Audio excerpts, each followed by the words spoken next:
నందమూరి బాలకృష్ణ అలాగే బోయపాటి శ్రీను కాంబినేషన్లో వచ్చిన అఖండ మూవీ ఎంత హిట్ నిలిచిందో తెలిసిందే. ఈ మూవీలో హీరోయిన్గా అయితే నటించింది ప్రజ్ఞా జైస్వాల్. ఈ మూవీలో అయితే ఫస్ట్ అనుకున్న హీరోయిన్ అయితే ఏం కాదంట. ఫస్ట్ అనుకున్న హీరోయిన్ అయితే మన కాజల్ అగర్వాల్ అలాగే రకుల్ ప్రీత్ సింగ్ అయితే ముందులైతే అనుకున్నారంట. బట్ బాలకృష్ణ గారితో మేము చేయలేమని అయితే వాళ్ళిద్దరితో అయితే చేతులు ఎత్తేసాడు.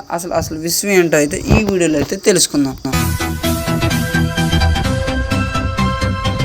Welcome to Vijay movie theatre channel.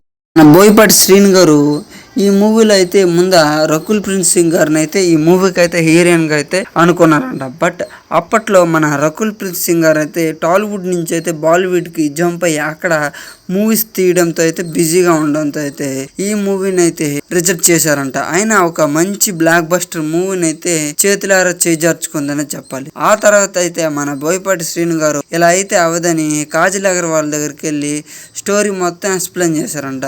నాకైతే బాలకృష్ణ గారితో అయితే మూవీ చేయాలని ఉంది, బట్ ఇప్పుడైతే నేను చేయలేను అని చెప్పి రిజెక్ట్ చేసిందంట. చేసేదేమి లేక న్యూ యాక్టర్ని నా మూవీలో పెడదాం అనిపించిందంట. బట్ అంత బస్ రాదేమో అని అప్పట్లో క్రేజ్ ఉన్న ప్రజ్ఞా జైస్వాల్ గారికి అయితే ఈ ఆఫర్ అయితే ఇచ్చారు. దీంతో అయితే మంచి కంబ్యాక్ అయితే ఆమెకు వచ్చిందని చెప్పాలి. దీంతో మంచి హిట్ పడడంతో అయితే మన ప్రజ్ఞా జైస్వాల్ గారికి అయితే టాలీవుడ్లో అయితే మంచి హిట్ని అయితే సొంతం చేసుకుంది. దీంతో అయితే మన బాలయ్య గారికి ఓ మంచి మూవీ అలాగే ప్రజ్ఞా జైస్వాల్ గారికి మంచి కంబ్యాక్ అయితే నిలిచింది.